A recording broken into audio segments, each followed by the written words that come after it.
Mga pagbasa ng mga salita ng makapangyarihang Diyos. Ukol sa paghahangad sa katotohanan. Paano sikaping matamo ang katotohanan? Siyam.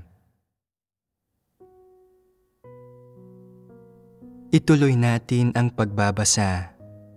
Sabi ng Diyos, sa iyong asawa ay pahihinuhod ang iyong kalooban at siya ang mamumuno sa iyo. Ano ang ibig sabihin ng mamumuno? Ang mamuno ng may kamay na bakal, gawing alipin ang mga babae, iyon ba ang ibig sabihin nito? Hindi. Kung gayon, ano ang ibig sabihin nito? Ang alagaan siya at maging responsable para sa kanya. Ang ideyang ito ng responsibilidad ay medyo mas malapit sa kahulugan nito. Ang pamumuno na ito ay kaugnay sa usapin ng pagtukso ng babae sa lalaki na magkasala. Dahil ang babae ang unang lumabag sa mga salita ng Diyos at tinukso siya ng ahas, at pagkatapos ay inakay nito ang lalaki na matukso rin katulad niya, na ipagkanulo ang Diyos, medyo nagalit ang Diyos sa kanya, at dahil dito, pinagbawalan ng Diyos ang babae na manguna. Hiningi ng Diyos na sumangguni ang babae sa lalaki sa lahat ng kanyang gagawin. Magiging pinakamainam para sa babae na hayaan ang lalaki na maging ang tagapamahala. Kaya, binibigyan ba ng pagkakataon ang mga babae na maging tagapamahala? Maaari silang bigyan ng gayong pagkakataon. Maaaring sumangguni sa kanyang asawa ang isang babae at maaari ding maging tagapamahala, ngunit pinakamainam para sa kanya na huwag gumawa ng mga desisyon ng mag-isa. Kailangan niyang sumangguni sa kanyang asawa, sa kanyang kabiyak. Pinakamainam para sa kanya na sumangguni sa kanyang asawa pagdating sa malalaking usapin. Bilang isang babae, bukod sa kailangan mong samahan ang iyong asawa, kailangan mo ring tulungan ang iyong asawa sa pag-aasikaso ng mga gawaing bahay. Ang mas mahalaga pa, dapat gampanan ng iyong asawa ang papel bilang tagapamahala sa loob ng inyong pamilya at buhay may asawa. Kaya dapat kang sumangguni sa iyong asawa sa anumang gagawin mo. Dahil sa mga pagkakaiba ng mga kasarian, hindi nakalalamang ang mga babae sa mga lalaki pagdating sa kanilang pag-iisip, pagtitiis, perspektiba, o sa anumang uri ng panlabas na usapin. Sa halip, ang mga lalaki ang nakalalamang sa mga babae. Kaya, batay sa mga pagkakaibang ito ng mga kasarian, binigyan ng Diyos ang mga lalaki ng natatanging awtoridad. Sa pamilya, ang lalaki ang tagapamahala at ang babae ang tagasuporta. Kailangang tulungan ng babae ang kanyang asawa o samahan ang kanyang asawa sa pangangasiwa ng malalaki at maliliit na bagay. Pero nang sinabi ng Diyos na siya ang mamumuno sa iyo, hindi niya ibig sabihin na mas mataas ang katayuan ng mga lalaki kaysa sa mga babae o na dapat ang mga lalaki ang mangibabaw sa buong lipunan. Hindi iyon ganoon. Sa pagsasabi nito, tinutukoy lamang ng Diyos ang tungkol sa pag-aasawa. Tinutukoy lamang niya ang tungkol sa mga pamilya at sa maliliit na usapin sa bahay na pinangangasiwaan ng mga lalaki at babae. Pagdating sa maliliit na usapin sa bahay, hindi hinihingi ng Diyos na kontrolin o pilitin ng lalaki ang babae sa lahat ng bagay. Sa halip, kailangan ng lalaki na aktibong akuin ang mga pasanin at responsibilidad ng kanyang pamilya, at kasabay nito, kailangan niyang alalayan ang babae na medyo mahina at kailangan niyang magbigay ng tamang patnubay Gaya ng makikita sa puntong ito, binigyan ang mga lalaki ng ilang natatanging responsibilidad. Halimbawa, ang lalaki ay dapat magkusa sa pag-ako ng responsibilidad para sa malalaking usapin ng tama at mali. Hindi niya dapat itulak ang babae sa naglalagablab na hukay, ni hayaan ang babae na magdusa ng kawalan ng dignidad, pang-aapi at pangyuyurak sa lipunan. Ang lalaki ay dapat magkusang akuin ang responsibilidad na ito. Hindi ibig sabihin na dahil sa mga salita ng Diyos na nagsasabing, "Siya ang mamumuno sa iyo," ay maaari na niyang pasunurin ang babae gamit ang isang pamalo o maaari na niyang kontrolin ito o gawin itong alipin na tatratuhin ayon sa kanyang nais. Sa ilalim ng mga pangunahing kondisyon at balangkas ng pag-aasawa, pantay ang lalaki at babae sa harap ng Diyos. Sadya lamang na ang lalaki ang mister at ibinigay ng Diyos sa kanya ang karapatan at responsibilidad na ito. Ito ay isang uri lamang ng responsibilidad, hindi isang natatanging kapangyarihan, at hindi ito dahilan para tratuhin ang isang babae na parang hindi tao. Kayong dalawa ay pantay. Ang lalaki at babae ay parehong nilikha ng Diyos, sadyang may natatangi lang na hinihingi sa lalaki na sa isang banda dapat niyang balikatin ang mga pasanin at responsibilidad ng pamilya, at sa isang banda naman, kapag lumitaw ang malalaking bagay, dapat matapang na humakbang pasulong ang lalaki at pasanin ang mga responsibilidad at obligasyong dapat niyang pasanin bilang isang lalaki, bilang isang mister, upang protektahan ang babae, upang gawin ang kanyang makakaya para pigilan ang kanyang asawang babae na gumawa ng mga bagay na hindi dapat gawin ng isang babae, o sa madaling salita, upang hindi maghirap ang babae, upang maiwasan nito ang magdusa na hindi nararapat sa isang babae.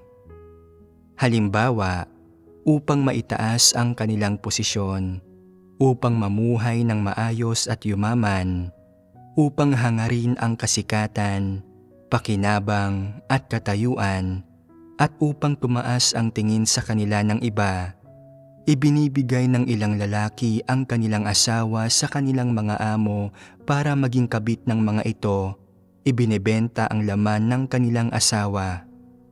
Pagkatapos ibenta ang kanilang asawa, kapag natupad na ang kanilang mga layon, hindi na nila pinahahalagahan ang kanilang asawang babae at ayaw na nila rito.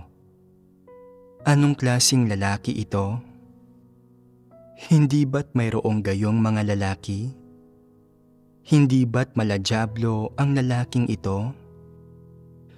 Ang layon ng pamumuno sa isang babae ay upang matupad mo ang iyong mga responsibilidad at maprotektahan siya. Ito ay dahil kung ibabatay sa pangangatawan ng mga kasarian, nakalalamang ang mga lalaki kaysa sa mga babae sa iba't ibang ideya, pananaw, antas at kabatiran sa mga bagay-bagay. Ito ay isang katunayan na hindi mapapabulaanan ni numan. Kaya, dahil sa ibinigay ng Diyos ang mga babae sa mga lalaki, sinasabing, "Siya ang mamumuno sa iyo." Ang responsibilidad na dapat tuparin ng isang lalaki ay ang balikatin ang mga pasanin ng pamilya o kapag nangyari ang mga seryosong bagay, dapat protektahan at ingatan ng lalaki ang kanyang asawa, makisimpatya rito at unawain ito. Hindi ang itulak ito sa tukso, kundi ay pasanin ang mga responsibilidad na nararapat pasanin ng isang mister at ng isang lalaki. Sa ganitong paraan, sa pamilya at sa ilalim ng balangkas ng pag-aasawa, tutuparin mo ang mga responsibilidad at obligasyong nararapat mong tuparin at ipaparamdam mo sa iyong asawa na karapat-dapat siyang ipagkatiwala sa iyo, na ikaw ang taong makakasama niya sa buhay, na ikaw ay mapagkakatiwalaan at na ang iyong mga balikat ay masasandalan. Kapag umaasa ang iyong asawa sa iyo, kapag kinakailangan ka niya, ang kanyang mister na gumawa ng desisyon para harapin ang ilang seryosong usapin, hindi mo na naising ikaw ay natutulog, nakikipag-inuman o nagsusugal o gumagala-gala sa kalsada. Lahat ito ay hindi katanggap-tanggap. Ito ay kaduwagan. Hindi ka mabuting lalaki. Hindi mo natupad ang mga responsibilidad na dapat mong tuparin. Kung ikaw, bilang isang lalaki, ay palagi kang nangangailangan sa iyong asawa na humarap sa bawat malaking usapin, at kung itinutulak mo ang iyong asawa, siya na may mas maselang papel kaysa sa lalaki, patungo sa naglalagablab na hukay, itinutulak siya kung saan pinakamalakas ang hangin at alon. Itinutulak siya tungo sa alimpuyon ng iba't ibang masalimuot na bagay. Kung gayon, hindi ito isang bagay na dapat gawin ng isang mabuting lalaki. Ni hindi dapat ganito umasal ang isang mabuting mister. Ang iyong responsibilidad ay hindi lamang upang mapahinuhod ang kalooban ng iyong asawang babae, upang samahan ka niya at tulungan kang mamuhay ng maayos. Hindi lang iyon ang lahat-lahat, may responsibilidad ka rin na dapat mong akuin. Natupad na ng asawa mo ang kanyang mga responsibilidad sa iyo. Natupad mo na ba ang iyong mga responsibilidad sa kanya? Hindi sapat na bigyan siya ng masasarap na pagkain, mga komportableng damit na isusuot, at nagawing panatag ang kanyang puso. Ang mas mahalaga ay nasa iba't ibang malaking usapin at pagtatalo sa kung ano ang tama at mali. Dapat magawa mo siyang matulungan ng tumpak, tama at angkop sa pagharap sa lahat ng bagay, upang hindi siya magkaroon ng mga alalahanin, upang makatanggap siya ng tunay na mga benepisyo mula sa iyo, at upang makita na tinutupad mo ang mga responsibilidad na dapat mong gawin bilang isang mister. Ito ang pinagmumulan ng kaligayahan ng isang babae sa buhay mag-asawa. Hindi ba't totoo ito? Gaano man katamis ang iyong mga salita, o gaano mo man siya inaakit, o gaano kadalas mo man siya sinasamahan sa malalaking usapin, kung hindi ka maaasahan o mapagkakatiwalaan ng iyong asawa, kung hindi mo pinapasan ang mga responsibilidad na dapat mong pasanin, at sa halip ay hinahayaan mo ang isang bulnerableng babae na humarap at magtiis ng kahihiyan o magtiis ng anumang pasakit, kung gayon, hindi makakaramdam ng kaligayahan o kasiyahan ang gayong babae at wala siyang makikitang pag-asa sa iyo. Kaya, ang sinumang babaeng nakapangasawa ng gayong lalaki ay makakaramdam na malas siya sa kanyang buhay may asawa at na ang kanyang kinabukasan at buhay ay walang pag-asa at walang liwanag dahil nag-asawa siya ng isang lalaking hindi maaasahan. Isang lalaking hindi tumutupad sa kanyang mga responsibilidad, mahina ang loob, walang kwenta at duwag. Wala siyang mararamdamang kaligayahan. Kaya, kailangan ng mga lalaki na pasanin ang sarili nilang mga responsibilidad.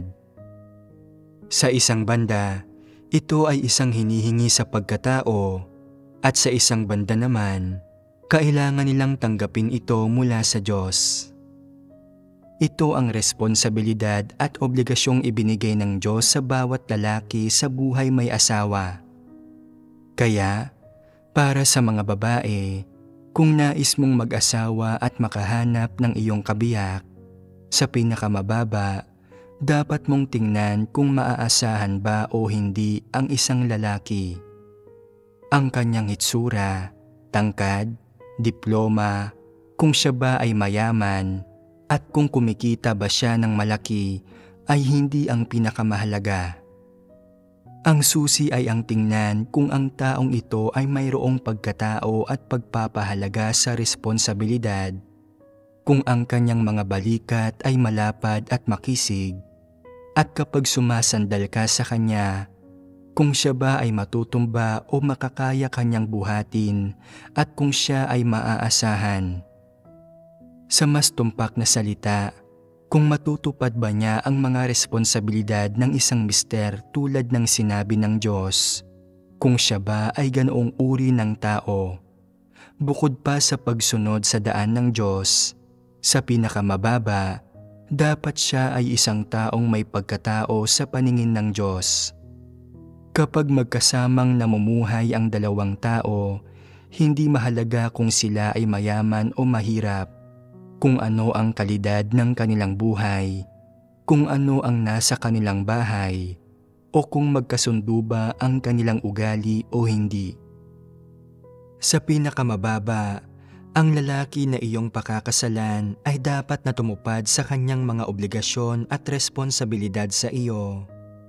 Dapat mayroon siyang pagpapahalaga sa kanyang responsibilidad sa iyo at dapat ikaw ay nasa kanyang puso. Nagigiliw man siya sa iyo o umiibig sa iyo, sa pinakamababa, dapat ikaw ay nasa kanyang puso upang tuparin ang mga responsibilidad at obligasyong dapat niyang tuparin sa loob ng balangkas ng pag-aasawa. Sa ganitong paraan, ang iyong buhay ay magiging masaya, ang iyong mga araw ay magiging maligaya, at ang iyong hinaharap na landas ay hindi magiging malabo. Kung ang lalaki na pinakasalan ng isang babae ay palaging hindi maaasahan at tumatakbo palayo at nagtatago sa sandaling may anumang nangyayari at nagyayabang at nagmamalaki kapag walang problema, na parang siya ay may mahusay na kasanayan at isang tunay at malakas na lalaki, ngunit nagiging mahina siya kapag may nangyayari, sa palagay mo ba ay sasama ang loob ng babaeng iyon? Magiging masaya ba siya?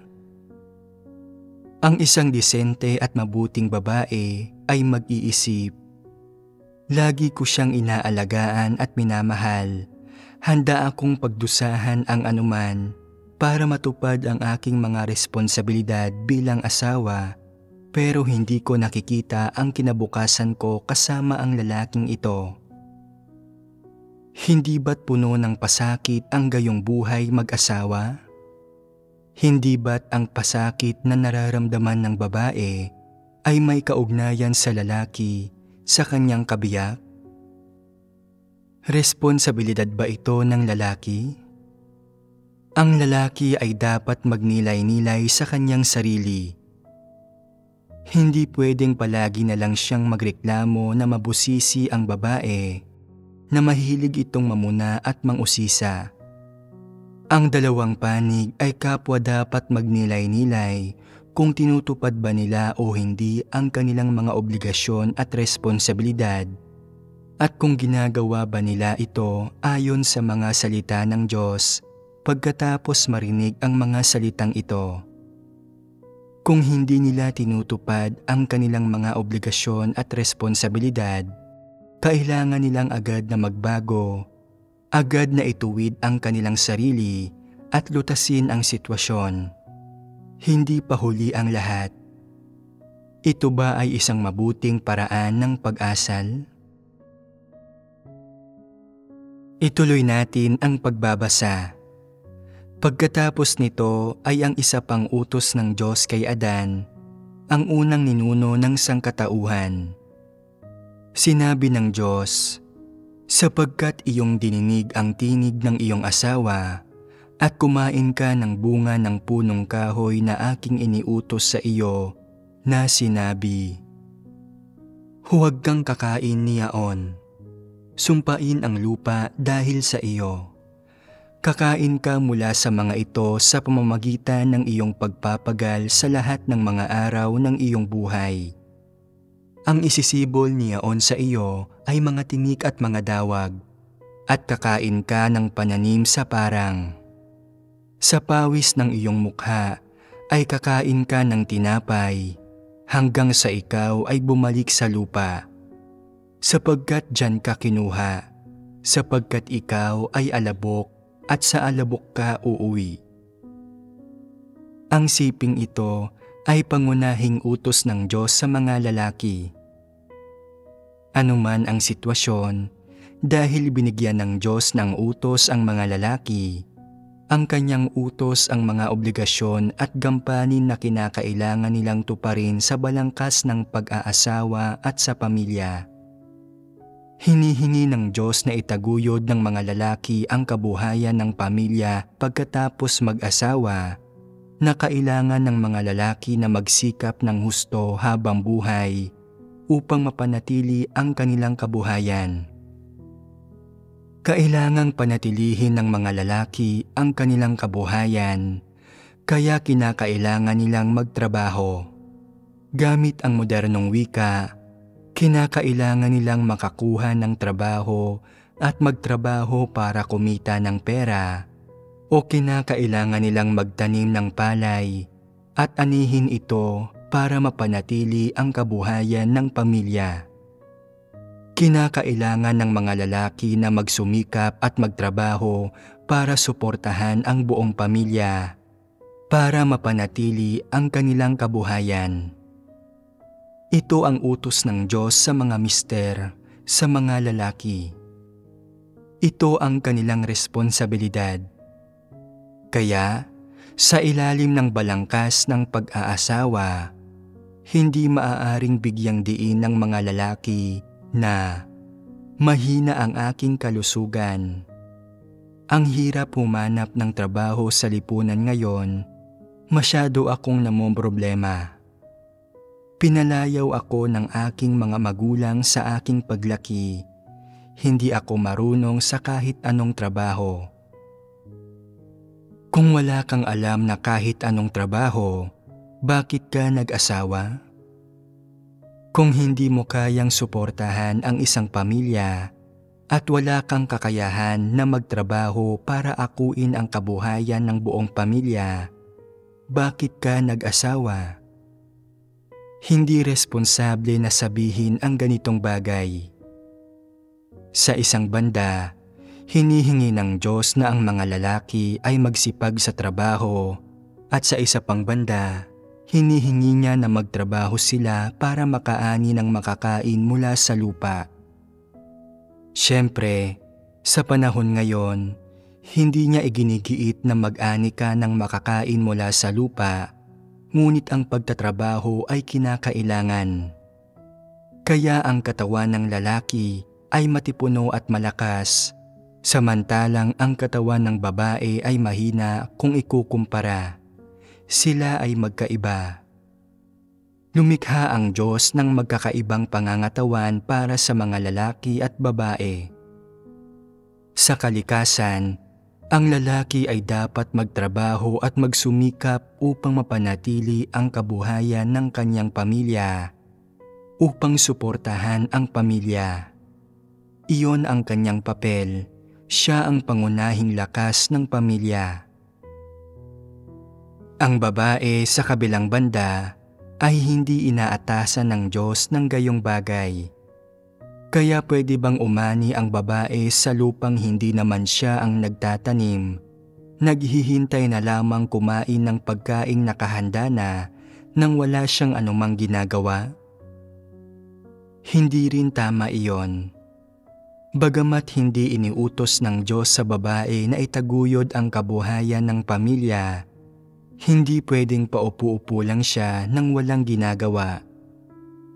Huwag isipin na dahil hindi inutusan ng Diyos ang mga babae, ay maaari na lamang nilang baliwalain ang usaping ito. Hindi iyon ganoon. Kailangan ding tuparin ng mga babae ang kanilang mga responsibilidad. Dapat nilang tulungan ang kanilang mga mister sa pagpapanatili sa kabuhayan ng pamilya. Ang isang babae ay hindi lamang kailangang maging isang katuwang. Kasabay nito, dapat din niyang tulungan ang kanyang asawa na tuparin ang mga responsibilidad at misyon nito sa pamilya. Hindi pwedeng tumayo na lang siya sa isang tabi, pinapanood at pinagtatawanan ang kanyang mister o maghintay na lamang sa nakahandang pagkain. Dapat nagkakaisa silang dalawa. Sa ganitong paraan, ang mga obligasyon at responsibilidad na dapat gampanan ng mga lalaki at babae ay matutupad lahat at magagawa ng maayos. Ituloy natin ang pagbabasa. Sinabi ng Diyos, ang isisibol niyaon sa iyo ay mga tinik at mga dawag, at kakain ka ng pananim sa parang. Kita mo, dagdag pa sa trabahong ibinigay ng Diyos sa mga tao, may karagdagan pang mga pasanin. Hindi sapat na nagtatrabaho ka, tumutubo rin ang mga ligaw na damo sa bukid na kailangan mong bunutin. Ibig sabihin, kung ikaw ay isang magsasaka, may dagdag ka pang trabaho bukod sa pagtatanim. Kailangan mo ring bunutin ang mga ligaw na damo at hindi pwedeng paupo-upo ka lang nang walang ginagawa. Kailangan mong magsikap sa pagtatrabaho upang mapanatili ang kabuhayan ng iyong pamilya gaya ng sinabi ng Diyos. Sa pawis ng iyong mukha ay kakain ka ng tinapay.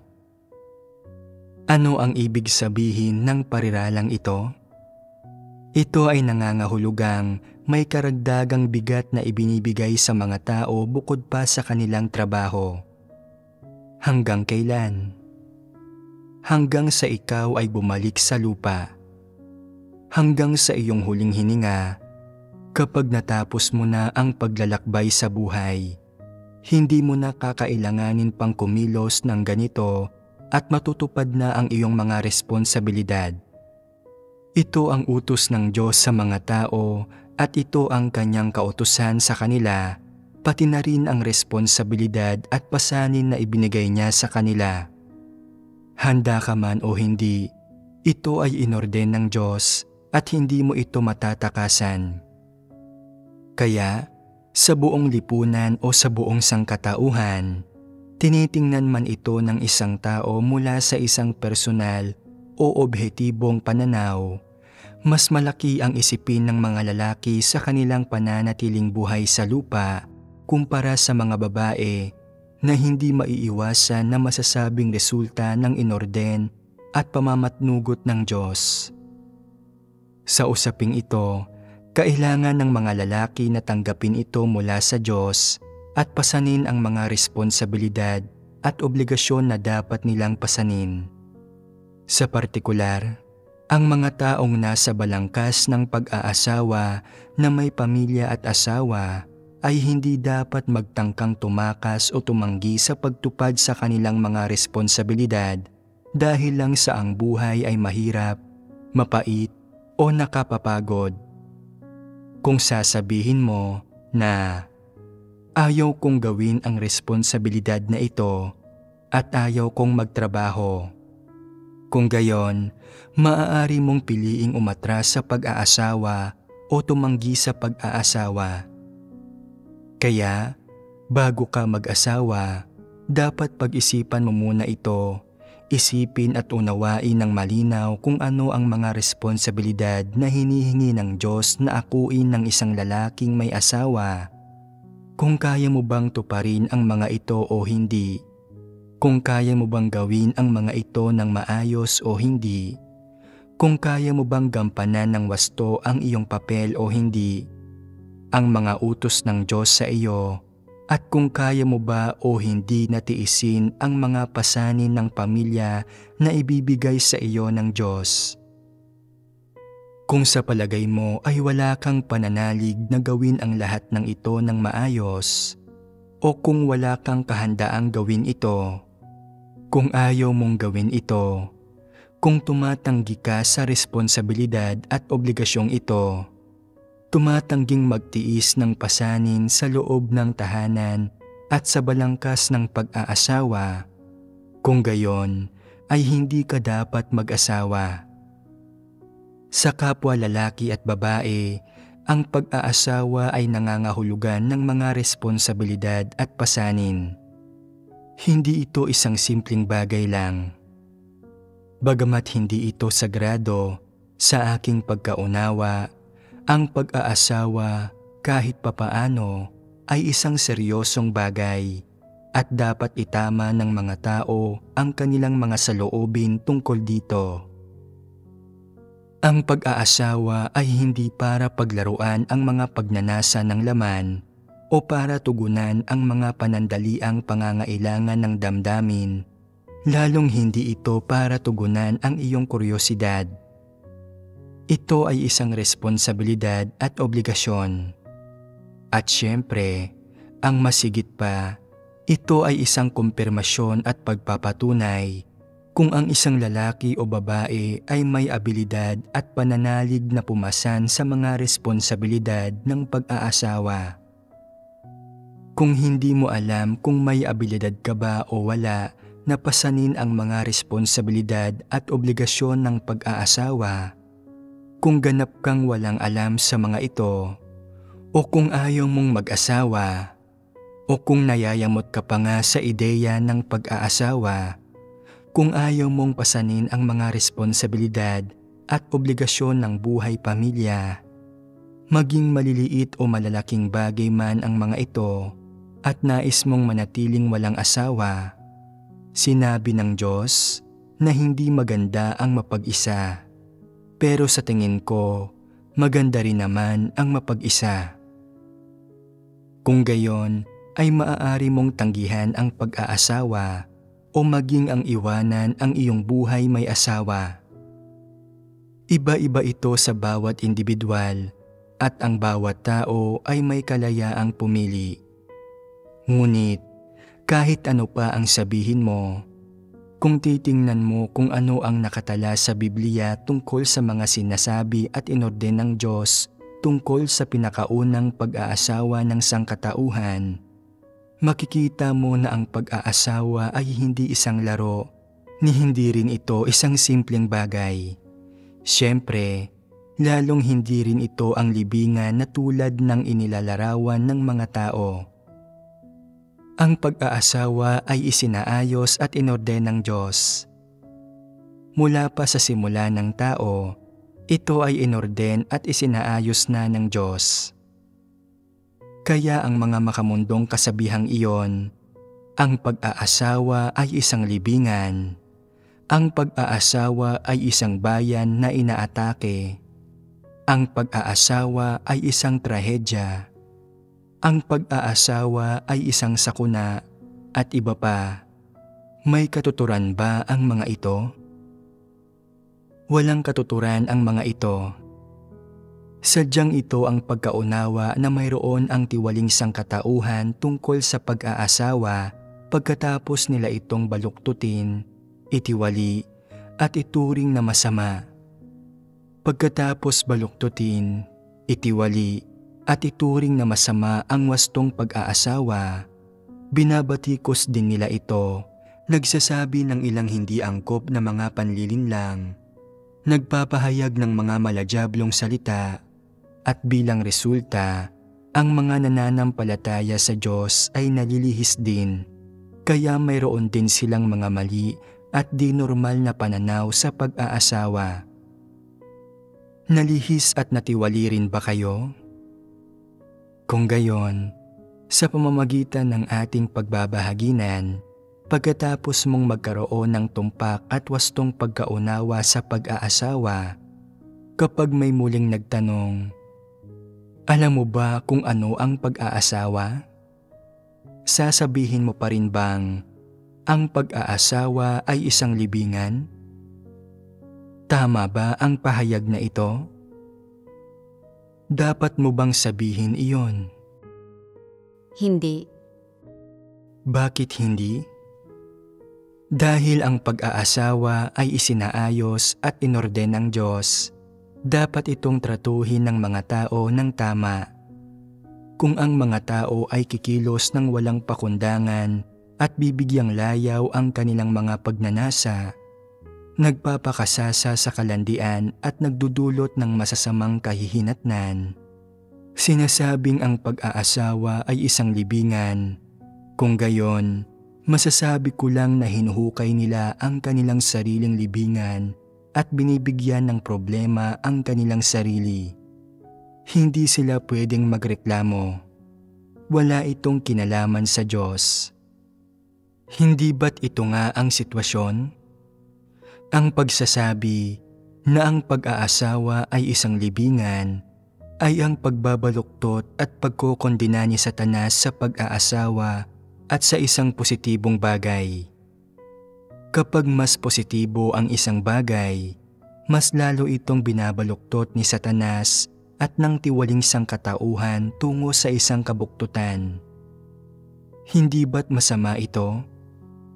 Kung ang isang tao ay namumuhay sa kasalanan, nagpapakasasa sa kalandian at nagkakaroon ng kabit, bakit hindi iyon sinasabi ng mga tao?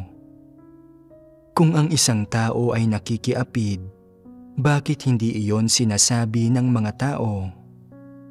Ang wastong pag-aasawa ay hindi pakikiapid, ni hindi rin ito kalandian. Hindi ito ang pagtugon sa mga pagnanasa ng laman, ni hindi rin ito isang simpleng bagay. Siyempre, mas lalong hindi ito isang libingan. Ito ay isang positibong bagay. Inorden at isinaayos ng Diyos ang pag-aasawa ng tao at may mga ipinagkatiwala at kautusan siya patungkol dito. Siyempre, ang masigit pa, nagbigay siya ng mga responsibilidad at obligasyon sa pag-aasawa sa magkabilang panig sa pamamagitan ng pag-utos, pati na rin ng kanyang mga kasabihan tungkol sa kung ano ang bumubuo sa pag-aasawa.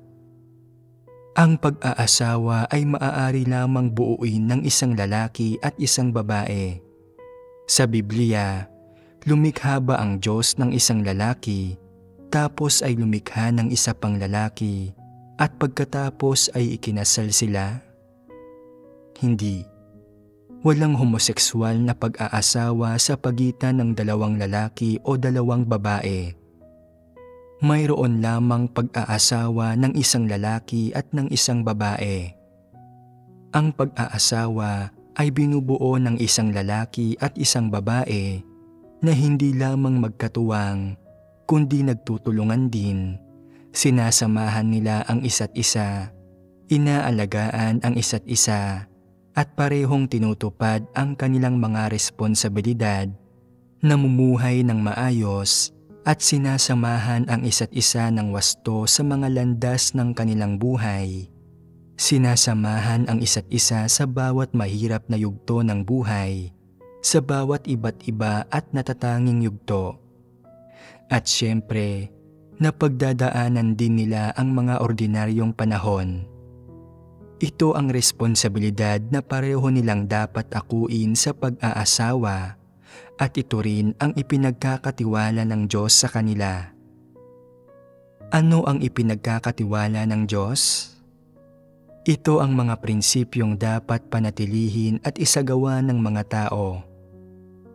Kaya, para sa lahat ng nag-aasawa, makabuluhan ang pag-aasawa. Ito ay may karagdagang epekto sa iyong personal na karanasan at kaalaman, pati na rin sa paglago, pagkahinog at pagpeperpekto ng iyong pagkatao. At sa kabaligtaran, kung wala kang asawa at namumuhay ka lang kasama ang iyong mga magulang o namumuhay ng mag-isa sa buong buhay mo, o kung di normal ang iyong buhay mag-asawa, isang buhay mag-asawa na immoral at hindi inorden ng Diyos. Kung gayon, ang iyong mararanasan ay hindi ang karanasan, kaalaman o mga pagsubok sa buhay. Hindi rin ang paglago, pagkahinog at pagpeperpekto ng iyong pagkatao na iyong matatamo mula sa isang wastong pag-aasawa. Sa pag-aasawa, higit pa sa 2 taong dumaranas ng pagsasama at pagsuporta ng isa't isa. Siyempre, dumaranas din sila ng mga hindi pagkakasundo, alitan, at kontradiksyon na nagaganap sa buhay. Kasabay nito, magkasama nilang dinaranas ang pasakit ng panganganak at ang karanasan ng pagtuturo at pagpapalaki ng mga anak at pagtutustos sa kanilang mga nakatatanda. Nagiging saksi sila sa paglaki ng sunod na henerasyon. Nagiging saksi sa pag-aasawa at panganganak ng sunod na henerasyon katulad nila. Inuulit ang parehong pinagdaanan nila. Sa ganitong paraan, ang karanasan, kaalaman o mga pagsubok sa buhay ng mga tao ay medyo sagana at sari-sari, hindi ba? Kung mayroon ka ng gayong karanasan sa buhay bago ka nanampalataya sa Diyos, bago mo tinanggap ang gawain, mga salita, paghatol at pagkastigo ng Diyos, at dagdag pa kung magagawa mong sambahin at sundin ang Diyos pagkatapos mong manalig sa Kanya, kung gayon, magiging mas masagana ang buhay mo kumpara sa buhay ng karamihan. Ang iyong karanasan at personal na pagkaunawa ay magiging mas malawak. Siyempre, lahat ng sinasabi kong ito ay batay sa pamantayan na sa ilalim ng balangkas ng pag-aasawa na tulad ng inorden ng Diyos, dapat taimtim mong isakatuparan ang iyong sariling mga responsibilidad at obligasyon. Ang mga responsibilidad at obligasyon ng mga lalaki at babae, at ang mga responsibilidad at obligasyon ng mga mister at misis. Ito ay mga bagay na dapat gawin. Kung hindi mo isinasakatuparan ang iyong mga responsibilidad at obligasyon, ang iyong pag-aasawa ay magiging magulo at ito ay mabibigo at sa huli, masisira ang iyong buhay may asawa. Daranas ka ng isang sira, bigong pag-aasawa, pati na ng mga problema, gusot, pasakit at kaguluhan na idudulot sa iyo ng pag-aasawa. Kung ang 2 partido na pumapasok sa pag-aasawa ay hindi kayang magkusa at personal na isagawa ang kanilang mga responsibilidad at obligasyon, magtatalo sila at kokontrahin nila ang isa't isa. Sa paglipas ng panahon, mas lalo silang magtatalo, mas lalalim ang kanilang mga kontradiksyon, at magsisimula ng magkaroon ng lamat sa kanilang buhay mag-asawa. Habang mas tumatagal ang lamat na ito, hindi na nila magagawang ayusin ang lamat sa kanilang buhay mag-asawa, at ang gayong buhay mag-asawa ay tiyak na hahantong sa hiwalayan, sa pagkawasak. Tiyak na bigo ang gayong buhay mag-asawa. Kaya mula sa iyong perspektiba, ang pag-aasawang inorden ng Diyos ay hindi naaayon sa iyong mga nais, at sa tingin mo ay hindi ito angkop. Bakit ganoon ang iniisip mo? Dahil sa balangkas ng pag-aasawa, wala kang ginagawang anuman na naaayon sa mga hinihingi at iniuutos ng Diyos. Makasarili mong hinahangad ang pagtupad sa sarili mong mga hinihingi, ang pagtupad sa sarili mong mga kagustuhan at nais, at ang pagtupad sa iyong imahinasyon. Hindi mo pinipigilan ang iyong sarili o hindi ka nagbabago para sa kapakanan ng iyong katuwang. Hindi ka rin nagtitiis ng anumang pasakit. Sa halip, binibigyang diin mo lamang ang iyong sariling mga pagdadahilan, ang iyong sariling pakinabang at mga kagustuhan, at hindi mo iniisip kailanman ang iyong kabiyak. Ano ang mangyayari sa huli? Ang iyong buhay mag-asawa ay masisira. Ang pinagmumulan ng pagkasirang ito ay ang mga tiwaling disposisyon ng mga tao.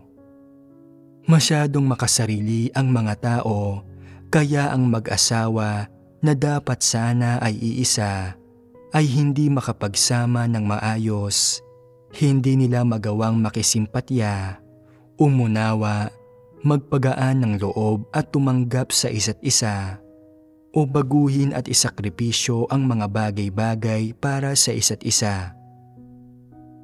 Nakikita mo kung gaano naging tiwali ang sangkatauhan.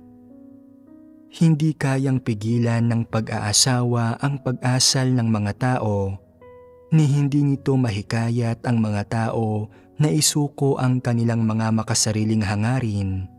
Kaya walang mga moral na prinsipyo o mabubuting kaugalian mula sa lipunan na makakapagpabuti sa mga tao o makakapagpanatili sa kanilang konsensya at katwiran. Kaya pagdating sa pag-aasawa, dapat matutunan ito ng mga tao mula sa paraan ng kung paano unang inorden ng Diyos ang pag-aasawa para sa tao. Siyempre, dapat din nilang maunawaan ang usaping ito mula sa Diyos. Ang pag-unawa sa lahat ng ito mula sa perspektiba ng Diyos ay dalisay, at kapag nauunawaan ng mga tao ang lahat ng ito, ang anggulo at pananaw ng pagtingin nila sa pag-aasawa ay magiging tama. Ang dahilan kung bakit kailangang tama ang kanilang anggulo at pananaw sa pag-aasawa ay hindi lamang para malaman nila ang konsepto at tamang definisyon ng pag-aasawa. Ito rin ay upang bigyang daan ang mga tao na magkaroon ng wasto, tama, tumpak, naaangkop at makatwirang pamamaraan ng pagsasagawa kapag naharap sila sa pag-aasawa, upang hindi sila mailihis ni Satanas o ng iba't ibang ideya ng mga buktot na kalakaran ng mundo sa kanilang paraan ng pagtrato sa pag-aasawa. Kapag pinili mo ang pag-aasawa batay sa mga salita ng Diyos, kayong mga babae ay kailangan ninyong malinaw na makita kung ang inyong katuwang ay ang uri ng tao na kayang tumupad sa mga responsibilidad at obligasyon ng isang lalaki gaya ng sinabi ng Diyos. Kung karapat-dapat bang ipagkatiwala ang iyong buong buhay sa lalaking iyon. Kayong mga lalaki ay kailangan ninyong malinaw na makita kung ang isang babae ay ang uri ng tao na kayang isantabi ang kanyang sariling pakinabang alang-alang sa buhay pamilya at sa kanyang mister, na baguhin ang kanyang mga pagkukulang at kapintasan. Dapat mong isaalang-alang ang lahat ng bagay na ito at marami pang iba. Huwag umasa sa iyong imahinasyon o sa mga panandaliang hilig o libangan. Lalong huwag kang umasa sa mga maling ideya tungkol sa pag-ibig at romantisismo na itinatanim sa iyo ni Satanas para bulag na piliin ang pag-aasawa. Sa pamamagitan ng pagbabahagi ng ito, malinaw na ba sa lahat ang mga ideya, pananaw, anggulo, at perspektiba na dapat taglayin ng mga tao sa pag-aasawa, pati na rin ang pagsasagawang dapat nilang piliin at mga prinsipyong dapat nilang panghawakan tungkol sa pag-aasawa?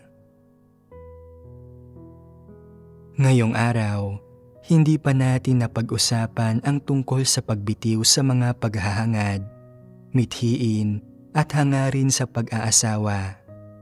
Nilinaw lang natin ang definisyon at konsepto ng pag-aasawa. Hindi ba't malinaw kung naipahayag ang tungkol sa paksa? Malinaw ko itong naipahayag. Mayroon pa rin ba kayong mga reklamo tungkol sa pag-aasawa? At tungkol naman sa taong dati mong naging asawa, iyong iniwan mo, mayroon ka bang anumang galit sa kanya? Umiiral pa rin ba ang inyong mga di normal, may kinikilingan na pagkaunawa at pananaw sa pag-aasawa, o maging ang inyong mga pambatang pantasya na hindi alinsunod sa mga katunayan? Dapat ay mas makatotohanan na kayo ngayon. Ngunit ang pag-aasawa ay hindi isang simpleng bagay ng pang-araw-araw na pangangailangan. Ito ay may kaugnayan sa buhay ng mga tao na may normal na pagkatao at sa mga responsibilidad at obligasyon ng mga tao, at higit pa rito, naroon ang mga mas praktikal na pamantayan at prinsipyo na ipinaalala ng Diyos sa mga tao na hiningi niya sa kanila at ipinag-uutos sa kanila. Ito ang mga responsibilidad at obligasyong dapat tapusin ng mga tao at ang mga responsibilidad at obligasyong dapat akuin nila mismo. Ito ang konkretong definisyon ng pag-aasawa at ang kahalagahan ng konkretong pag-iral ng pag-aasawa na dapat taglayin ng mga taong may normal na pagkatao. O sige, dito na tayo magtatapos sa araw na ito. Paalam.